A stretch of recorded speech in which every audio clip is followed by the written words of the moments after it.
التماس گزار ہوں آل نبی اولاد علی حضرت پیر سید محمد عزیر عبداللہ شاہ صاحب مشہدی قادری دامت برکاتہم القدسیہ سے آپ لجپالی فرماتے ہوئے غلاموں کو واعظ فرمائیں گے. آپ ادب کے ساتھ سماعت فرمائیں.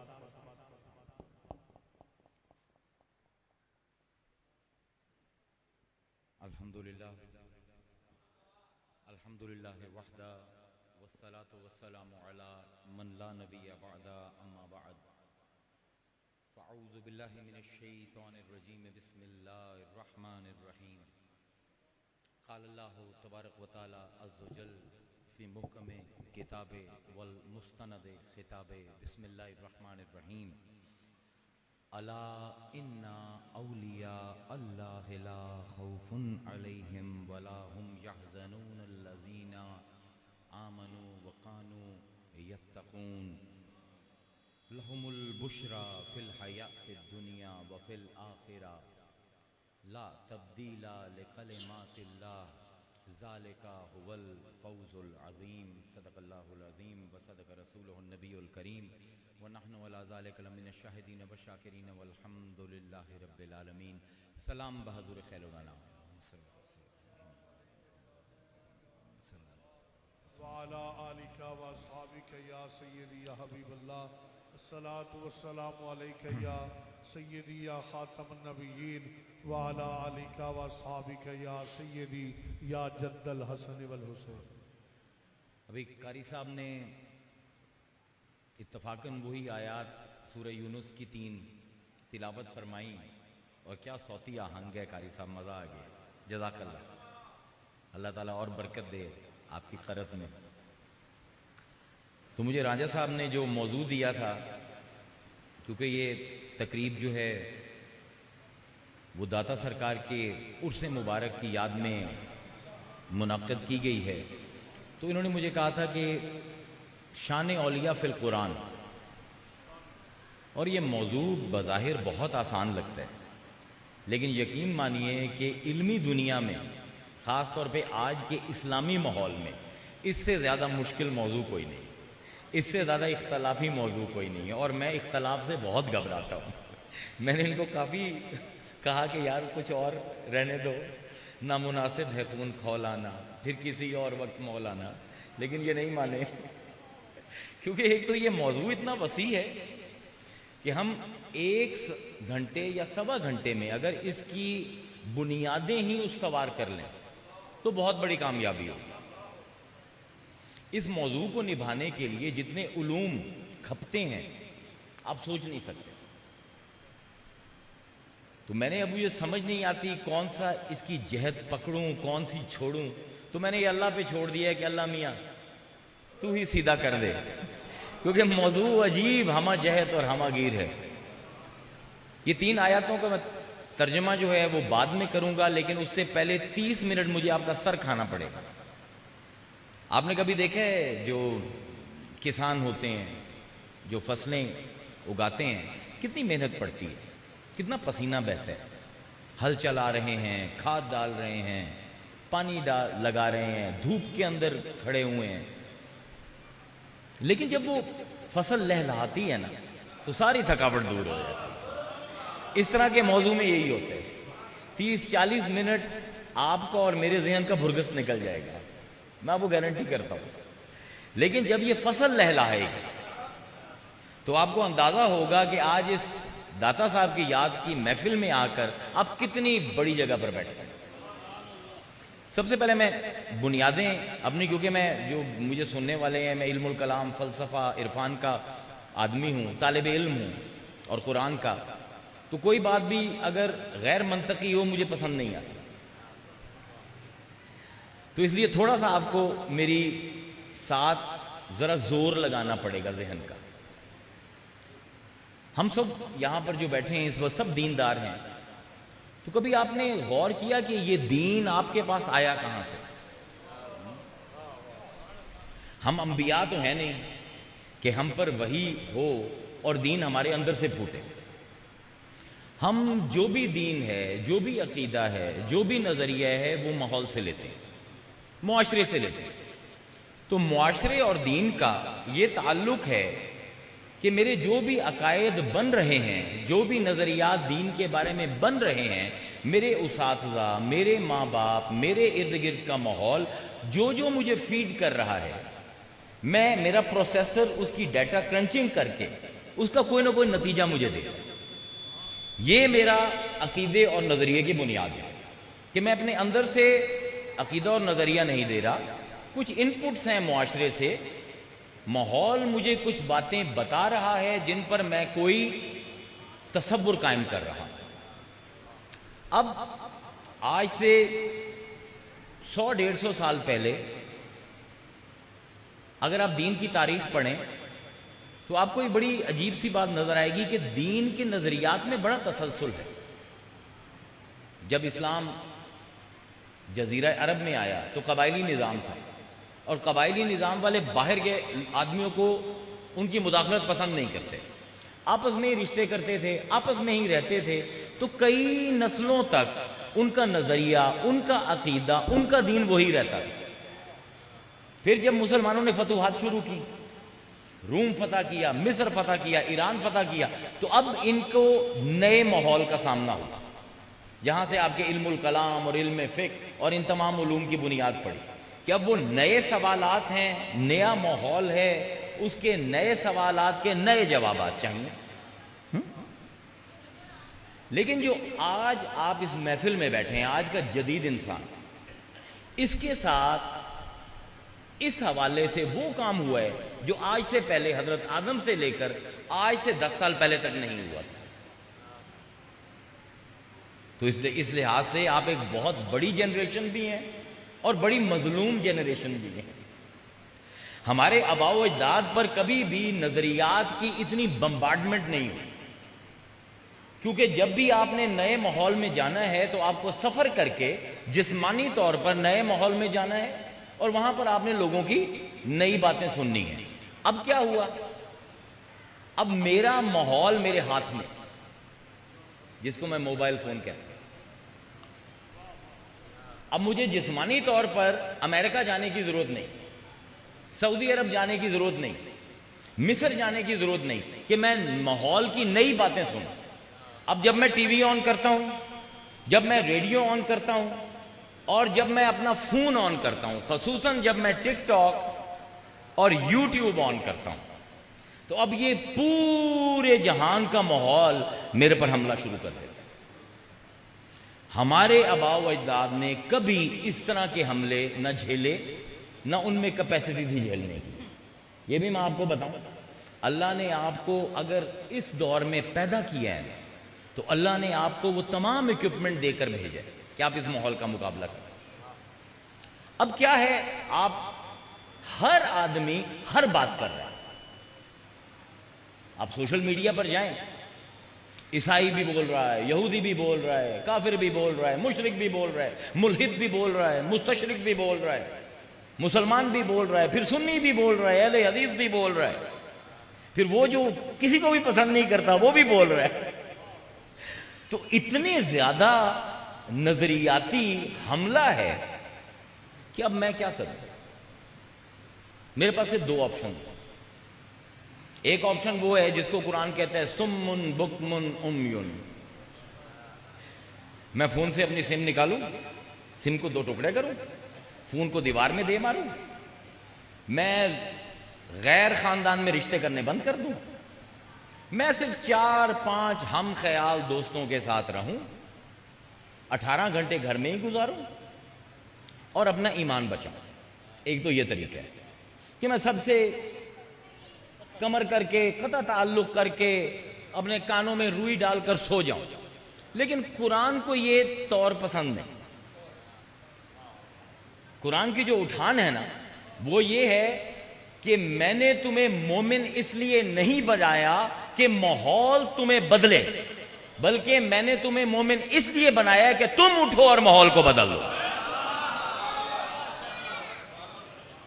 تو ماحول آپ پر اثر انداز ہو، یہ ایمان کی کمزوری ہے۔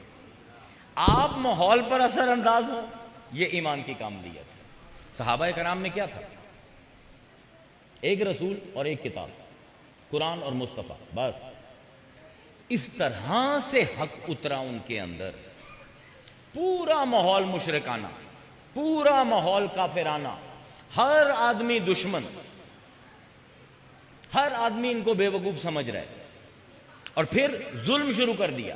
کسی کو گرم ریت پر لٹایا جا رہا ہے، کسی کو خنجر مارے جا رہے ہیں، کسی کو پتھر مارے جا رہے ہیں، کسی کا فائنانشل بائیکاٹ کر رہے ہیں، حتیٰ کہ صحابہ نے ثابت کیا کہ تم ہمیں مار مار کے ہمارے اندر سے ہماری جان تو نکال سکتے ہو لیکن ایمان نہیں نکال سکتے۔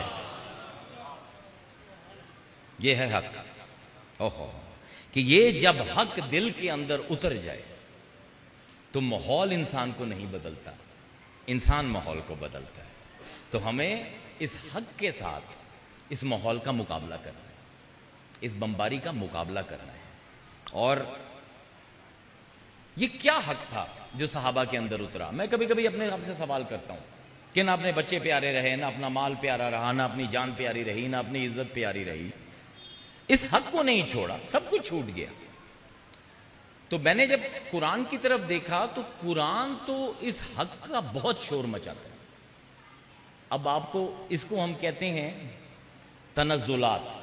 اللہ تعالیٰ حق کی جو درجات ہے وہ کیسے بیان کرتے ہیں، یہ بھی کمال کا موضوع ہے۔ یہ جو میں بہت سی باتیں کر رہا ہوں آپ نے سنی ہوں گی، اور بہت سی باتیں آپ نے کبھی نہیں سنی ہوں، کیونکہ موضوع ہی ایسا پکڑا دیا رانجھا صاحب نے مجھے، رانجھا رانجھا کر دے وہاں پہ۔ اللہ تعالیٰ اپنے بارے میں اپنا تعارف فرماتا ہے اور فرماتا ہے فَتَعَالَ اللَّهُ الْمَالِكُ الْحَقِّ، وہ بلند ہے وہ بادشاہ جو حق ہے، جو سچا ہے۔ تو ہمارا اللہ حق ہے، وہ اللہ جو دین بھیجتا ہے۔ هُوَ الَّذِي، وہ ہستی ہے، ارسل رسولہ، جو اپنے رسول کو بھیجتا ہے، بالہدی ودین الحق، حق دین کے ساتھ۔ اللہ کون ہے؟ حق۔ جو وہ دین بھیج رہا ہے وہ دین کیا ہے؟ حق۔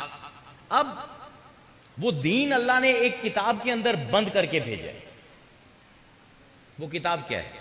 اللہ فرماتا ہے اللہ الذی انزل الکتاب بالحق والمیزان، اللہ حق، جو دین بھیجا وہ حق، جس کتاب کے اندر اس دین کو اتارا وہ کتاب حق، اور جس رسول کے سینے میں وہ کتاب اتاری، انا ارسلنا بالحق بشیرا ونذیرا، اے محمد ہم نے تجھے حق کے ساتھ بھیجا ہے۔ اللہ حق، اس کا دین حق، جو کتاب جس کے اندر دین بند ہو کر آیا وہ حق، اور جس سینے کے اندر وہ کتاب بند ہوئی وہ سینہ حق۔ پھر جو فرشتے قرآن کی آیات لے کر اترے، ما ننزل الکتاب ما ننزل الملائکہ، اللہ فرماتا ہے نہیں اترتے یہ فرشتے الا بالحق، ما سوائے حق کے۔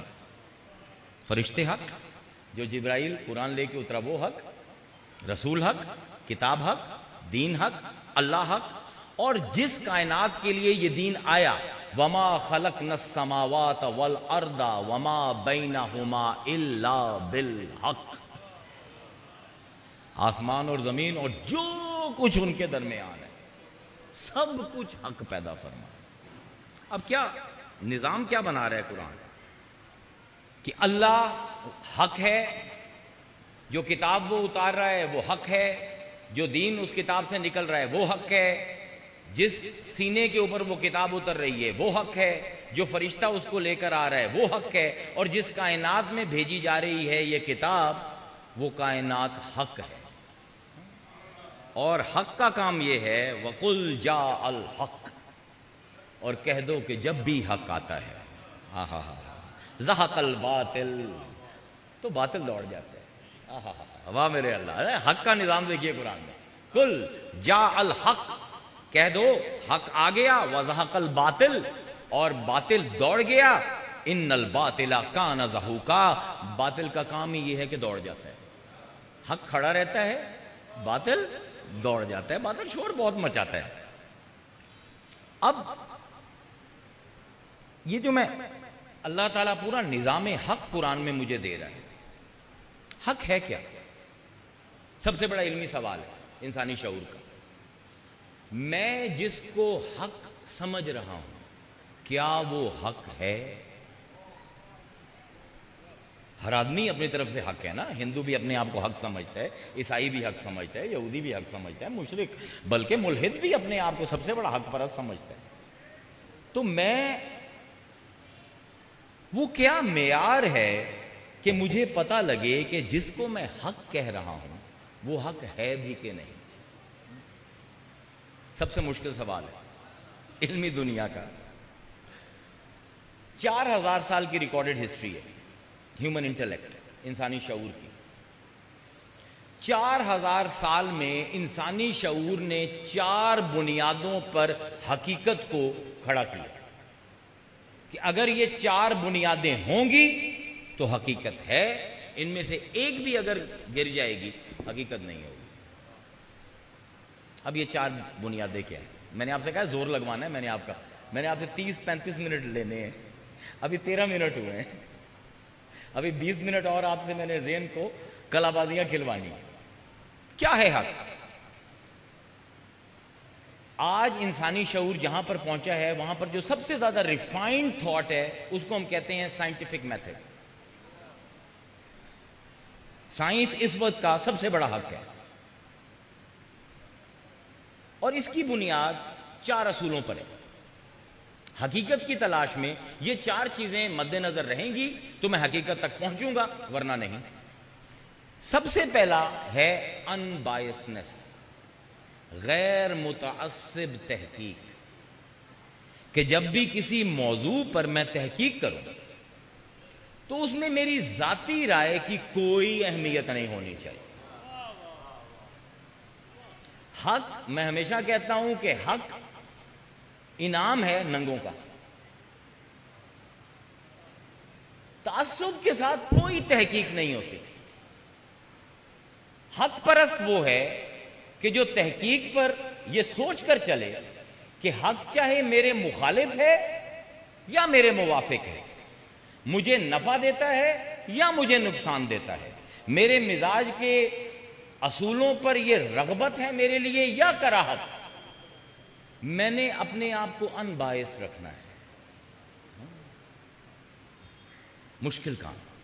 یہیں پر سارے جو محقق ہیں یہیں پر الٹ بازیاں کھا جاتے ہیں کہ میں اپنے آپ کو غیر متعصب نہیں رکھ سکتا. قرآن میں بہت نفیس بحث ہے اس کی. قرآن میں یہ جو دل ہے نا, اردو میں تو ہمارے پاس ایک لفظ ہے دل. قرآن نے دل کی 4 حیتیں, دل کی 4 کیفیات, دل کے 4 احوال, دل کے 4 درجات بیان کی. صدر, قلب, فؤاد اور لب. تو میں آپ کو بتا رہا ہوں, میں نے اپنے کپڑے 18 سال کی عمر میں اتار دیے تھے, سارا تعصب ختم کیا تھا, تبھی جا کے یہ اللہ کی کتاب نے کوئی دامن تھوڑا سا پکڑا ہے. 4 حالتیں ہیں دل کی. ہم نے پہلا انسانی شعور کا اصول دیکھا ہے کہ میں نے غیر متعصب رویہ تحقیق میں رکھنا ہے. اللہ فرماتا ہے تمہارے دل کی 4 حالتیں ہیں. صدر کا تعلق میرے ارد گرد کے ماحول سے, جس طرح میرا دل ریئیکٹ کرتا ہے لوگوں کے رویوں پر, یہ صدر کا کام ہے. پھر ہے قلب ہے قلبا یقلب تقلیبا, مرنے والا, کبھی روح کے ساتھی بن جاتا ہے, کبھی نفس کا یار بن جاتا ہے, کبھی ادھر وَنَفْسٍ وَمَا سَوَّاهَا فَأَلْهَمَهَا فَجُورَهَا وَتَقْوَاهَا, کبھی ادھر. قلب مڑنے والا. فؤاد, وہ دل جو اتنا زیادہ جذبات سے لبریز ہو جائے کہ اس سے صحیح فیصلہ ہو ہی نہ سکے, اسے قرآن فؤاد کہتا ہے. اور پھر ہے لب, یہ ہے ان بائسنس. لب اس دل کو کہتے ہیں عربی میں, اس کا اگر میں اردو میں ترجمہ کروں, صاف ذہنوں والے اور شفاف دلوں والے. لب یہ بلند ترین درجہ ہے دل کا قرآن میں, یعنی یہ وہ دل ہے کہ جس میں کوئی تعصب نہیں, اس کے حق کی تلاش اپنوں کے خلاف جائے یا اپنوں کے حق میں جائے, وہ حق کی تلاش نہیں چھوڑے. اور یہ لب وہ چیز ہے کہ اللہ فرماتا ہے اِنَّ فِي خَلْقِ السَّمَاوَاتِ وَالْأَرْضِ وَاخْتِلَافِ اللَّيْلِ وَالنَّهَارِ لآیات لأولی الالباب. ہوا میرے اللہ کہ اللہ فرماتا ہے کہ آسمان اور زمین کی پیدائش میں اور دن اور رات کے آنے جانے میں نشانیاں ہیں لب والوں کے لیے، جن میں شفافیت ہے، جن میں تعصب نہیں ہے. اللہ اکبر. اور پھر کس سے بیان کرتا ہے اللہ تعالیٰ؟ انبیاء کے. اور پھر کہتا ہے لقد کان فی قصصہم، اور ان کے کہانیوں میں عبرتن، نصیحتیں ہیں، لأولی الالباب، لیکن لب والے لوگوں کے لیے، قلب والے لوگوں کے لیے نہیں، فؤاد والے لوگوں کے لیے نہیں، صدر والے لوگوں کے لیے نہیں. اللہ اکبر. یؤتی الحکمہ من یشاء، اللہ فرماتے ہیں جسے چاہوں حکمت دیتا ہوں.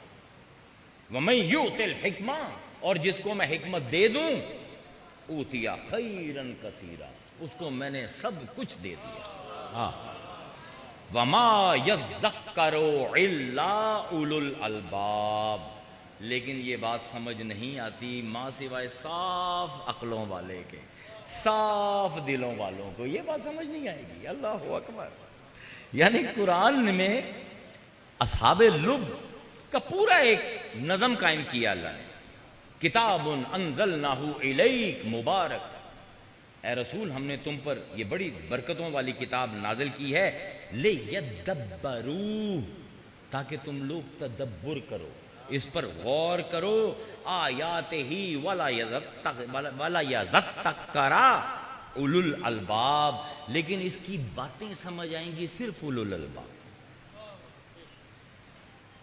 یعنی یہ غیر متعصب رویہ کہ میری سوچوں کو، میرے مسلک کا، میری ٹریننگ، میرے ماحول کا تعصب میری تحقیق کی راہ میں پردے حائل نہ کر دے. اور حضور دعا کرتے تھے ہر تہجد کے بعد، اللہم ارن الاشیاء کما ہی. کیا دعا ہے! پروردگار مجھے چیزیں ویسے دکھا جیسے ان کی حقیقت ہے، ویسے نہیں جیسے مجھے نظر آتی ہیں. اس کو کہتے ہیں لوگ. اور بڑا حوصلہ چاہیے اس تحقیق کے لیے، بہت حوصلہ چاہیے. دو اصول ہو گئے سائنٹیفک انکوائری. پہلا غیر متعصب ہونا، اور دوسرا انسان کا، جس کو سائنٹیفک دنیا میں ہم کہتے ہیں آبزرویشن، مشاہدہ. انسان جو ہے اس کائنات میں آیا ہی شاہد بن کر. اب اس پر بھی قرآن کی میں بہت آیتیں نہیں پڑھوں گا، چند آیتیں. ہم امت محمد جو ہیں صلی اللہ علیہ وآلہ وسلم، ہمارا کام کیا ہے، ہمارا پرائمری رول کیا ہے اس دنیا میں؟ اللہ فرماتا ہے وَكَذَلِكَ جَعَلْنَكُمْ أُمَّةً وَسْطًا، اور اس طرح ہم نے تمہیں ایک درمیان والی امت وسط بنایا، لِتَكُونَ شُهَدَاءَ عَلَى النَّاسِ، تاکہ تم لوگوں کے گواہ بنو، وَيَكُونَ الرَّسُولَ عَلَيْكُمْ شَهِيدًا، اور ہمارا رسول تمہارا گواہ بنے. یعنی ہمیں مسلمانوں کو دنیا میں بھیجا ہی مشاہدہ کرنے کے لیے. اللہ اکبر. ہمارا نبی، یا ایھا النبی انا ارسلناک شاہدا ومبشرا ونذیرا وداعیا الی اللہ باذنی وسراجا منیرا. پہلا کام کیا ہے؟ یا ایھا النبی انا ارسلناک شاہد، ہم نے تجھے آبزرور بنا کر بھیجا. اور کس چیز کو آبزرو کرنا ہے؟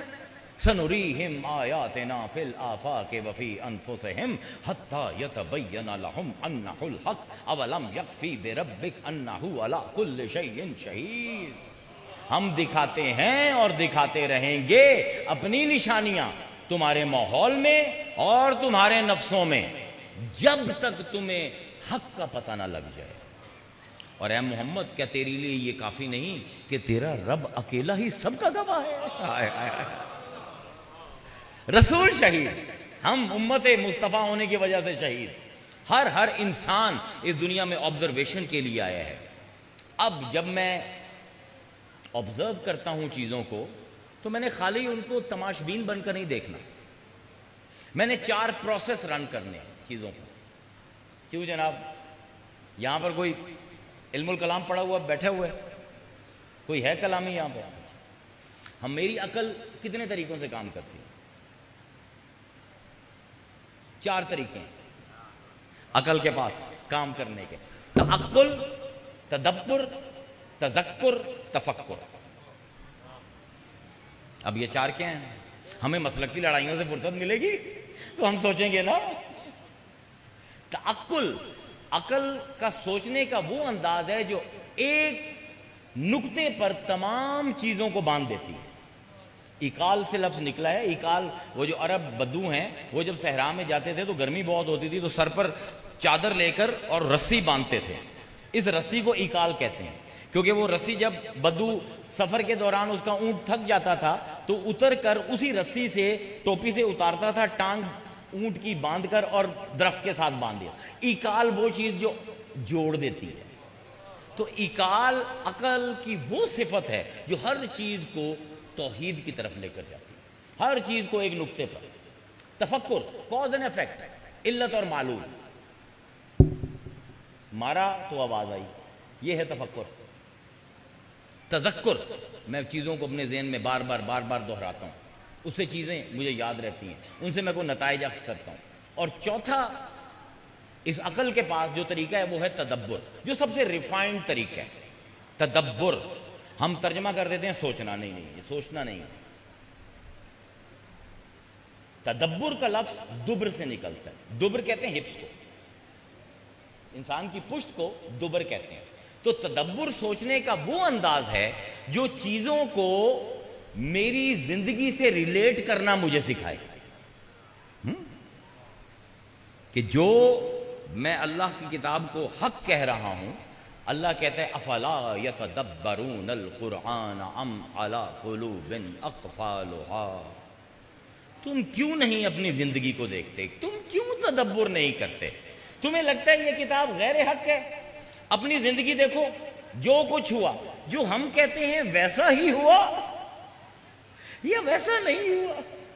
کیا ہم نے جو نتائج دیے تھے کہ یہ کرو گے تو یہ ہوگا، کیا تمہاری زندگی میں ویسا ہوا کہ نہیں؟ افلا یتدبرون القرآن، تم قرآن پر تدبر کیوں نہیں کرتے؟ ام علی قلوب اقفالها. اقفالها بڑا عجیب ترکیب ہے. کیا تمہارے دلوں نے کچھ اپنے ہی تالے بنا کر اپنے ہی اوپر لگا لیے ہیں؟ بڑا سخت گلہ ہے اللہ کا. یعنی اور یہ ہے تدبر، عقل کی ایک سمت. دوسری سمت ہے تفکر، کاز اینڈ افیکٹ. تو اللہ کہتا ہے کذالک نفصل الآیات، اس طرح ہم اپنی آیات کو تفصیل کرتے ہیں، اپنی آیات کو سمجھاتے ہیں پھیلا کر. لقوم یتفکرون، لیکن ان لوگوں کے لیے جو فکر رکھتے ہیں. اللہ اکبر. پھر اللہ فرماتا ہے وَيُبَيِّنُ آيَاتِهِ لِلنَّاسِ، ہم بیان کرتے ہیں، واضح کرتے ہیں اپنی آیتیں لوگوں کے لیے. لَعَلَّهُمْ يَتَذَكَّرُونَ، تاکہ وہ بار بار جو سبق ہم دے رہے ہیں ان کو دہرا کر کچھ نتیجے اخذ کر لیں. کذالک یبین اللہ لکم، اس طرح اللہ نے تمہارے لیے واضح کر دیا آیات ہی، اپنی آیتوں کو. لعلکم تعقلون، کاش کہ تم عقل استعمال. اب دیکھ لیں، تعقل، تدبر، تفکر، تدبر، جو سائنٹیفک پروسیس ہے ایگزیکٹلی وہی پروسیس ہے قرآن کا، کوئی فرق نہیں ہے. ہمارے علماء جو ہیں وہ ذرا توجہ کریں کہ جو 4 اصولوں پر بنیاد رکھی ہے انسانی شعور نے، وہی 4 آوازیں اللہ نے عقل کو دی ہیں.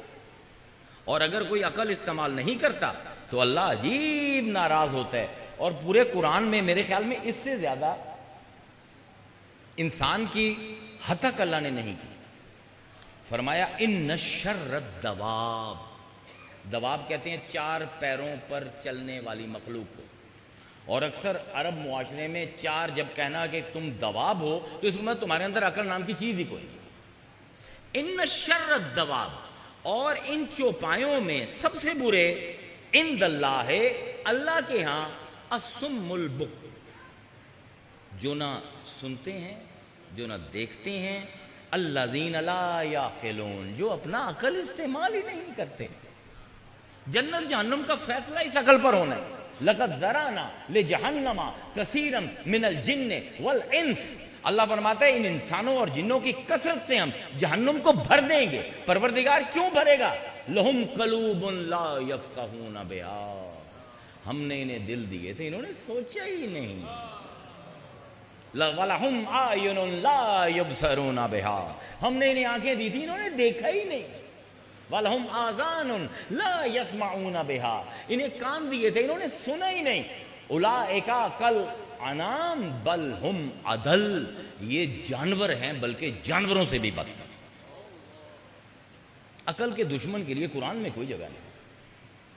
ہمارے شاید مسلک میں ہو، قرآن میں کوئی جگہ نہیں. اب اللہ تعالیٰ یہ 3 بنیادیں تھیں انسانی شعور کے لیے کہ میں نے ان باعث رہنا ہے، غیر متعصب رہنا ہے. ابھی میری تقریر میں یہ ساری چیزیں آ جائیں گی، اس لیے آپ کو صرف یہ چیزیں 4 یاد کرانی ہیں. میں نے ان باعث رہنا ہے، مجھے کوئی فرق نہ ہو کہ میری ذاتی پسند ناپسند کیا ہے، تحقیق کے راستے میں نہ آئے. میں نے اپنے عقل، میں نے مشاہدہ کرنا ہے ارد گرد کے ماحول کا، اور پھر اپنی ریزننگ سے، اپنی عقل کے ساتھ میں نے کچھ نتائج اخذ کرنے ہیں. اور چوتھا اصول ہے ریپیٹیبلٹی اینڈ پریکٹیکلٹی. یہ ہیومن ایوولوشن کی آج تک کی 2025 تک یہ انتہا ہے کہ میں نے جو بھی نتائج اخذ کیے ہیں ان کی کوئی پریکٹیکل امپلیکیشن ہو. مجھے جب بھی شک پڑے کہ یہ چیز حق ہے یا نہیں، میں کوئی ایسا کلیہ، کوئی ایسا تجربہ کروں، اسی اپنے حال کو ریپیٹ کروں کہ حق دوبارہ میرے سامنے واضح ہو جائے. یہ 4 بنیادیں ہیں.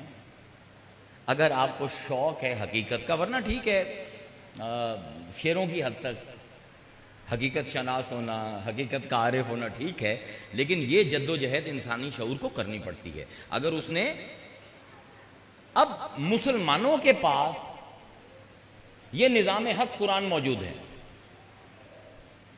مسلمان اتنا بکھرا ہوا کیوں ہے؟ مسلمان اتنا منتشر کیوں ہے؟ ایک مسلمان کا دوسرے مسلمان سے اتنا اختلاف کیوں ہے؟ اس کی بنیادی وجہ یہ ہے کہ ہم نے پچھلے 300 سال میں 4 بڑی بڑی علمی غلطیاں کی ہیں. بہت بڑی 4 غلطیاں کی ہیں مسلمانوں نے. اس میں عوام کا قصور کم اور علماء کا زیادہ ہے. ہم جو ہیں مشائخ، جن کو سو کالڈ مشائخ اور سو کالڈ علماء، یہ بھائی میجر ان کا ایشو ہے. میں آپ کے سامنے رکھ دیتا ہوں. 4 بنیادی غلطیاں ہم نے کی ہیں جس کی وجہ سے آج امت کا یہ حال. پہلی غلطی، قرآن ہمارا آئین نہیں ہے. ہم سب کہتے ہیں ہم قرآن کو مانتے ہیں، لیکن آپ کوئی مذہبی بحث چھیڑیں، 2 منٹ بعد قرآن کی آیتیں نہیں ہوں گی، اس میں کوئی اور کتاب چل رہی ہوگی. قرآن میرے لیے آج، برا مت مانیے گا، ایک ریفرنس بک ہے. میں نے عقیدے قرآن سے نہیں اٹھائے، میں نے عقیدے مخلوق سے اٹھائے ہیں، اور ان عقیدوں کی ریفرنسنگ کے لیے میں قرآن کے پاس جاتا ہوں. چاہیے تو یہ تھا غیر متعصب ہو کر، بغیر کسی عقیدے کا تعصب لیے میں قرآن کے دربار میں جاتا اور کہتا اللہ تو مجھے اپنے کلام سے میرا عقیدہ بنا. لیکن میں نے کیا کیا؟ پہلے عقیدہ بنایا تو پہلا جو سائنٹیفک میتھڈ کا پہلا کام تھا کہ میں نے غیر متعصب ہو کر حق کے پاس جانا ہے، میں وہ گیا ہی نہیں. اب میرے پاس علوم حدیث کے نام ہے، علوم فقہ کے نام پہ، معرفت کے نام پہ، عرفان کے نام پر اور علوم ہیں، اور ان علوم کو سچا ثابت کرنے کے لیے میں قرآن کی آیات کا سہارا لیتا ہوں، لیکن میرے ایمان کی بنیاد قرآن پر نہیں رہی. پہلا علمی غلطی مسلمان کی یہ. حالانکہ چاہیے یہ تھا کہ ہر علم کا حق کا معیار یہ قرآن ہوتا. جو علم اس قرآن پر پورا اترتا میں اسے قبول کرتا، جو اس پر نہ اترتا میں اسے قبول نہ کرتا. ہم نے کیا کیا؟ اور علوم گھڑ لیے، اور اب ان علوم کی اینک لگا کر قرآن کو دیکھتے ہیں. میرے مطلب کی بات آئے تو سبحان اللہ، اور میرے خلاف جائے تو ان للہ. اگنور کرو. پہلی غلطی قرآن کو اپنا آئین نہ ماننا مسلمان کا. دوسری غلطی جدید علوم سے بیزاری.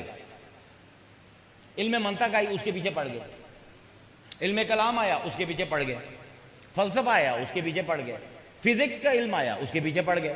شیطانی علم ہے، کیمسٹری، یہ تو کیمیا گری ہے. اللہ اکبر.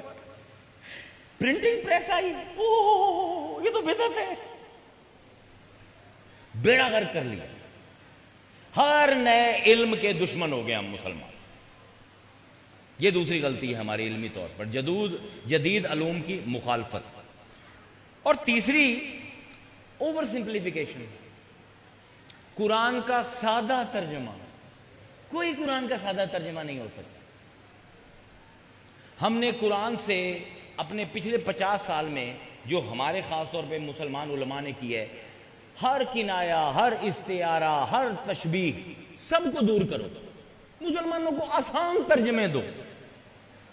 یار غالب سے اگر آپ کنایا، استعارہ، تشبیہ چھین لیں گے، لطافت چھین لیں گے، نفاست چھین لیں گے، تو غالب کے پلے کیا رہ جائے گا؟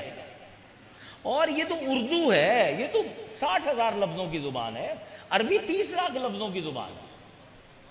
آپ کو اندازہ ہے کہ عربی چیز کیا ہے؟ ہمیں تو کبھی سوچا ہی نہیں کہ یار یہ اللہ نے عربی کو کیوں مخصوص کر لیا اپنے آخری پیغام کے لیے. کیونکہ اس میں کنایا اور استعارہ اس لیول پر ہے کہ کسی اور زبان میں یہ نہیں. میں نے 5-4 زبانیں پڑھی ہیں، لیکن عربی کے لیول پر لطافت اور نفاست کسی اور زبان میں نہیں. اب عرب لوگ ہیں، کوئی بندہ مسجد کے باہر بہت خیرات بانٹ رہا ہے تو وہ جائے گا عرب، اس کو یہ نہیں کہے گا کہ انت سخی، یہ تو بڑا سخی ہے. نہیں، وہ کہے گا یا اخی انت البحر، تو سمندر ہے. یہ عربوں کا عام روزمرہ کا عرف ہے ان کا. یا اخی انت البحر، تو سمندر ہے. تو کیا مطلب ہے اس کا؟ اب یہ ترجمہ کروں اوور سمپلیفیکیشن میں کہ میرے اندر مچھلیاں پائی جاتی ہیں، وہ بندہ نمکین ہے. نہیں یار، اس کا مطلب ہے کہ سمندر کی وسعت جتنی ہے اتنی تمہاری وسعت ہے. کسی نے بہت اعلیٰ تقریر کی، ایک عرب تھا، اس نے کہا یا اخی انت جبل العلم، تو علم کا پہاڑ ہے. تو اب کیا کہوں کہ اس کا مطلب یہ ہے کہ یہ آدمی جو ہے پتھر اور مٹی سے بنا ہوا ہے اور جو کوئی 6000 فٹ اونچا ہے. نہیں یار، جب آپ کنایا، استعارہ، تشبیہ، قرآنی محاورہ، ان سب چیزوں کو، قرآن کے تمام لطائف کو، تمام باطنی پہلوؤں کو چھوڑ دیں اور اوور سمپلیفیکیشن کریں گے تو قرآن سے آپ کو کچھ نہیں ملے گا. اللہ نے فخر کیا ہے، اِنَّا أَنزَلْنَاهُ قُرْآنًا عَرَبِيًّا، ہم نے اس قرآن کو عربی میں نازل کیا لعلکم تعقلون، تاکہ تم عقل استعمال کرو. اللہ اکبر. ایک ایک لفظ کے 17 20 بنیادی مطالب ہیں. اللہ اکبر. اللہ فرماتا ہے قرآن میں نزل بہ الروح الامین علی قلبک لتکون من المنذرین بلسان عربی مبین. ہم نے ایک بڑی ہی نفیس، بڑی ہی چمکتی ہوئی، بڑی ہی کمال عربی میں قرآن اتارا. اور مسلمان کہتے ہیں مجھے تو سادہ ترجمہ چاہیے. تو اس سادگی نے مار دیا ہمیں. اللہ اکبر. اور چوتھی سب سے بڑی غلطی ہماری، بدعت کا غلط تصور. ہر نئی چیز بدعت. ہم نے کیا تعریف کی بدعت کی؟ البدعت ہی احداث ما لم یکن فی عہد رسول اللہ. یہ ہم نے تعریف کر دی کہ بدعت کیا ہے، کہ کوئی بھی چیز احداث ہو، کوئی بھی ایسا کام کرنا ما لم یکن، جو نہیں تھا، فی عہد رسول اللہ، رسول کے زمانے میں جو کام نہیں تھا اگر کیا تو وہ بدعت ہے. اور پھر سپیکر آ گیا سامنے اور حدیث کی کتاب بھی سامنے آ گئی تو مقرر صاحب نے بڑے جوش اور ولولے سے فرمایا کل محدثۃ بدعۃ، ہر نیا کام بدعت ہے. کل بدعۃ ضلالہ، اور تمام بدعتیں گمراہی ہیں. فی النار، اور ساری جہنم میں جائیں گے. بڑا زور شور سے یہ حدیث بیان کی جاتی ہے نا، کیونکہ تعریف غلط تھی. احداث و ما لم یکن فی عہد رسول اللہ، ادھوری تاریخ ہے. اور اگر آپ کو یہ حدیث پڑھنے کا بڑا شوق ہے نا تو اسی باب میں ایک اور حدیث ہے، وہ بھی پڑھ لیں کہ حضور نے فرمایا کہ من سنہ، جس نے بنیاد ڈالی، سنتن، ایک نئے کام کی. من سنہ سنتن، جس نے کوئی بھی نیا کام کیا، حسنہ، جو کہ بڑا ہی اچھا تھا، فَيَعْمِلَ بِهَا، اور اس نے اس کام پر عمل کیا، كَانَ لَهُ أَجْرُهَا، اس کو اس کا اجر ملے گا، وَمِثْلُ أَجْرِ مَنْ عَمِلَ بِهَا، اور اس کے بعد کوئی بھی اس نئے کام پر عمل کرے گا تو اس کا اجر بھی اس کو ملے گا. تو بھائی نیا کام تو ہو گیا. آپ تو کہتے ہیں کہ احداث ما لم یکن فی عہد رسول اللہ، جو کام حضور کے زمانے میں نہیں ہوا تو وہ بدعت ہے. تو امام ابن اسیر جزری رحمۃ اللہ تعالیٰ علیہ ہمارے حنفیوں کے بہت بڑے امام ہیں, آپ نے بدعت کی تعریف بڑی مناسب کی. آپ فرماتے ہیں البدعۃ بدعتان, بدعت دو طرح کی ہے, بدعۃ ہدا و بدعۃ ضلالہ. ایک وہ بدعت ہے جو ہدایت کی طرف لے جاتی ہے, اور ایک وہ بدعت ہے جو گمراہی کی طرف لے جاتی ہے. یہ جو ہر وقت کہتے رہتے ہیں نا کہ یار میلاد مناتے ہو, ثبوت دکھاؤ. حضور نے میلاد منایا, عرس منا رہے ہو داتا صاحب کا, ہمیں دلیل دو, ثبوت دو. تو میں بھی سوال کرتا ہوں, صحابہ نے قرآن اکٹھا کیا؟ حضور نے کیا تھا. جب حضرت عمر فاروق حضرت بکر کے پاس گئے, جب بہت زیادہ جنگ موتا میں 1200 کے قریب قراء اور حفاظ جو ہیں شہید ہو گئے, تو حضرت عمر کو لگا کہ رب کی کتاب گئی, یہ تو سینوں میں ہے, کیا ہوگا؟ تو انہوں نے کہا کہ یہ قرآن اکٹھا کیجئے امیر المومنین. تو آپ نے فرمایا کیف افعلوا ما لم یفعلہ رسول اللہ, میں وہ کام کیسے کروں جو حضور نے نہیں کیا. حضرت عمر نے فرمایا کہ ہے تو یہ بدعت, لیکن ہائے ہائے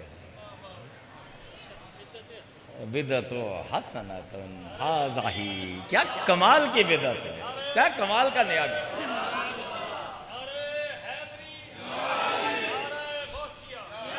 بھائی اگر آپ کو یہ آپ کا سوچنے کا انداز ہے کہ جو کام حضور کے زمانے میں نہیں ہوا اگر آج ہوگا, اس کو بغیر کسی ریزننگ کے میں بدعت کی بریکٹ کے اندر لے آؤں گا, تو پھر تو برا مت مانیے, علم حدیث خود پوری کی پوری بدعت ہے, اور بہت بری بدعت ہے, بہت بری بدعت ہے. آپ مجھے بتائیں, حضور نے کوئی حدیث آپ نے سنی حضور نے کہا ہو کہ میرا میلاد مت منانا, یا حضور نے کہا ہو کہ داتا صاحب کا عرس نہ منانا؟ قرآن کی کوئی آیت ہے؟ یہ حدیث کو لکھنا, اس کے خلاف حضور کا حکم موجود ہے. آئیے میدان میں جب ادھوری تعریفیں کریں گے تو اسی طرح ہی پھنسیں گے.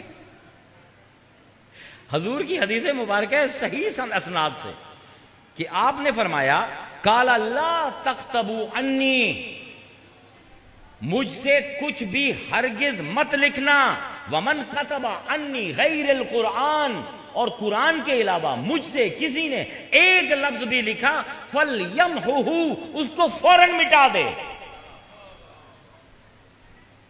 صحیح حدیث ہے امام مسلم کی, کدھر جائیں گے؟ مٹا دو. اگر کسی کے پاس ایک لفظ بھی لکھا ہوا ہے بغیر قرآن کے, میرے منہ سے ادا کیا ہوا, اس کو فوراً مٹاؤ. اور پھر فرمایا وَحَدِّثُوا عَنِّي, اگر بات کرنی ہے میری حدیثیں زبانی بیان کرو, لکھو مت. جائیے اور کتابوں میں لا تکتبوا عنا شیئا غیر القرآن, قرآن کے علاوہ ہرگز تم میرے علاوہ کچھ لکھ ہی نہیں سکتے. تو اب جو یہ تدوین حدیث کی حضرت عثمان غنی نے, انہوں نے بھی یہی لفظ کہا کہ بدعت تو ہے لیکن بدعت حسنۃ ھذہ. اگر حضور کی حدیثیں ختم ہو گئی, ان سینوں میں جن میں حدیثیں ہیں یہ سینے قبروں کی مٹی کے نیچے چلے گئے, تو امت تک حضور کے لفظ نہیں پہنچیں گے. تو بدعت تو ہے بھائی. اور قرآن میں سب سے بڑا بدعتی کون ہے؟ خود خدا, بدیع السماوات والارض. خالی نہیں, تفضیل ہے. سب سے بڑا بدعتی میں ہوں. میں بغیر نمونے کے چیزیں بناتا ہوں. نہیں, کل یوم ہوا فی شان, جو کل کیا تھا آج نہیں کرتا, جو آج کر رہا ہوں کل نہیں کروں گا. ہر روز ایک بدعت ہے. تو اگر آپ کا یہ ہے کہ ہمیں حضور کے عہد سے سب کچھ چاہیے, تو پھر تو جمع قرآن بھی بدعت ہے, پھر تو علم حدیث بھی بدعت ہے, علم فقہ بہت بڑی بدعت ہے, اسماء الرجال, علم اسماء الرجال بہت بڑی بدعت ہے, علم نحو بہت بڑی بدعت ہے. حضور نے تو نہیں پڑھایا, حضرت نے شروع کیا تھا. علم صرف بدعت ہے, پھر تو سب کچھ بدعت ہو جائے گی. اس لیے ہمیں ہوش کرنا پڑے گا کہ کون سی بدعت ہے. بدعت کی 5 اقسام ہیں. وہ بدعت جو فرض ہے, اگر نہیں کرو گے تو گناہ ملے گا. قرآن صحابہ جمع نہ کرتے تو گئے تھے, صحابہ حدیث جمع نہ کرتے تو گئے تھے. اگر علم فقہ کو ڈیولپ نہ کیا جاتا تو مسلمان گئے تھے. یہ وہ بدعتیں ہیں جو فرض ہیں. جس طرح 5 نمازیں فرض ہیں اس طرح یہ بدعتیں بھی فرض ہیں. پھر کچھ بدعتیں ہیں جو بالکل حرام ہیں, جو اسلام کے خلاف جاتی ہیں.